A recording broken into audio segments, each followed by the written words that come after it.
Without a shadow of a doubt, bipolar disorder has had a myriad of significant life consequences for myself. Without a shadow of a doubt, mania and its destructive behaviors put my life at tremendous risk. Without a shadow of a doubt, the depressive period that followed further deteriorated my mental health, acted as a severe detriment to my physical well-being. That's a certainty. And in this video, I want to talk about those life-changing consequences. I want to talk about how treatment for bipolar disorder has not helped me erase those consequences. They are events that occurred. There's nothing I can do about that. The past is the past. But how treatment has assisted me in recognizing the past for what it is, the past. That it doesn't have to be the definition of my present, that it doesn't have to be the catalyst for my future, the sole arbiter of my future. The power lays within ourselves. We don't control everything that happens to us, but we do always control how we react to it. So let's get right into this. I had a bipolar manic episode my junior year of college. I didn't know up until that point what bipolar disorder was. I was highly uneducated on the issue. And a common thing with mania is that it impairs your insight. It greatly diminishes your judgment. It affects your discipline, for sure.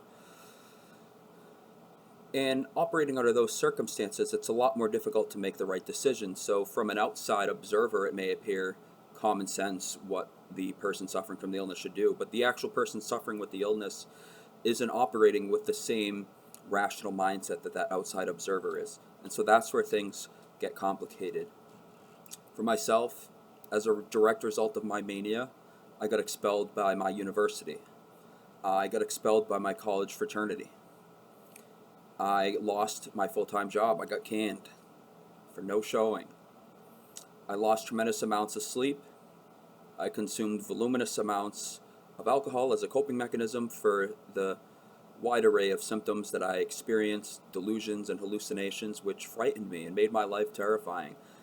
These paranoid delusions greatly controlled the way I conducted myself because I believed that I was in an alternate reality.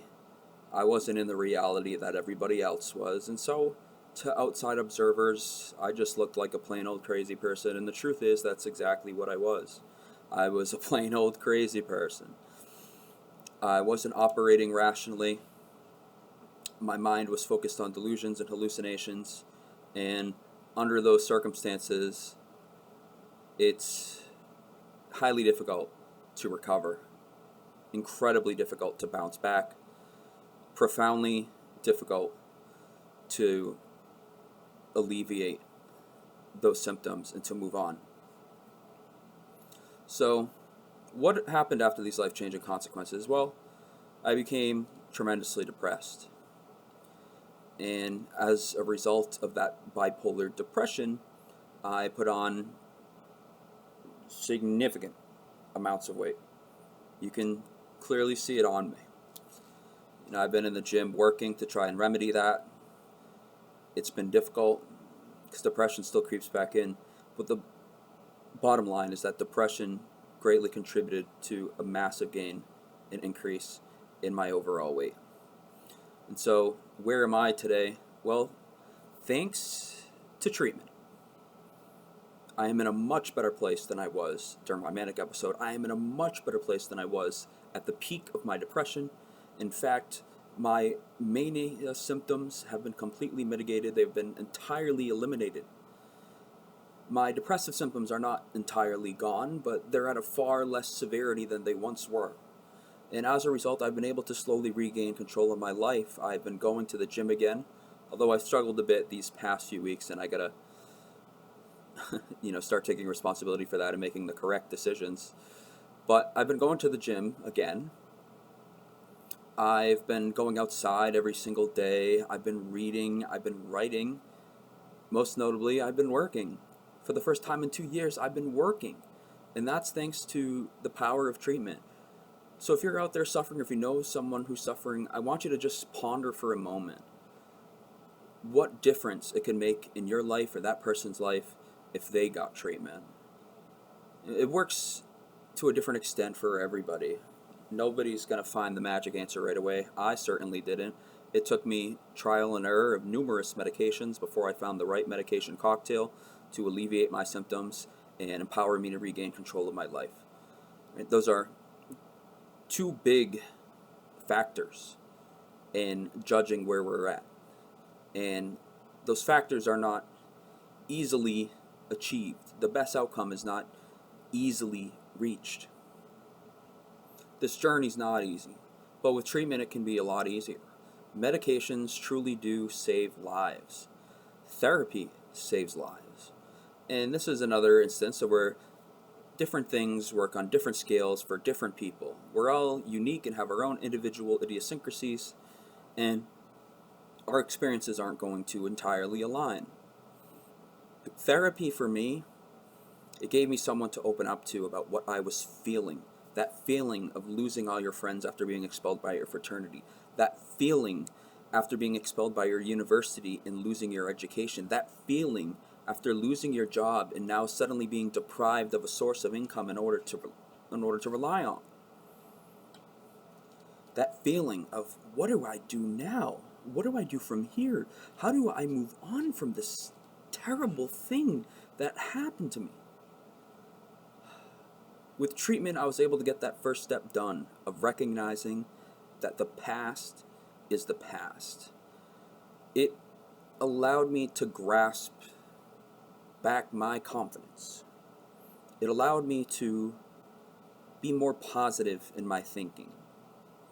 And thinking is never exactly linear. It curves and it goes off in all kinds of different directions. It becomes stagnant, it grows exponentially, it comes crashing down, especially with bipolar disorder.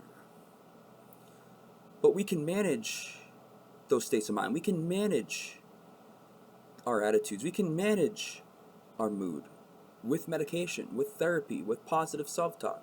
There's so many different things that can help, and we are not hopeless. We are not powerless. It is within our power to build our hope, to foment positive change, to recover and become stronger than we were before. So everyone out there, I want you to know that you're not alone in your journey. Our journeys are different, but we're not alone. We have each other, and it's okay to open up and talk to other people. That can be a powerful medication of its own in terms of the positive benefits that you'll derive from opening up and allowing yourself the chance to listen to the feedback of others and learn from others and learn from your experiences. So please know that you're not alone. Please know that things are going to get better if you keep your head on your shoulders and you maintain that positive attitude. We can't control what happens to us all the time, but we can always control how we react to it. We can always make the best of a bad situation. I'm always here if anyone ever needs someone to talk to. I appreciate y'all stopping by, checking in. I'm grateful for every single one of you who tune into my videos and share your own experiences and insights. I appreciate your comments. I appreciate your support. It helps me. It's supportive of me. And it's been such a huge asset in my recovery. And I'm not sure where I'd be at today if it weren't for the small niche and community that we've been able to build here together. So thank you all for watching. If you're returning, welcome back. If you're new here, welcome. Please hit that subscribe button and hit that like button so that more people can see this video. I appreciate all of you. Take care and have a marvelous day.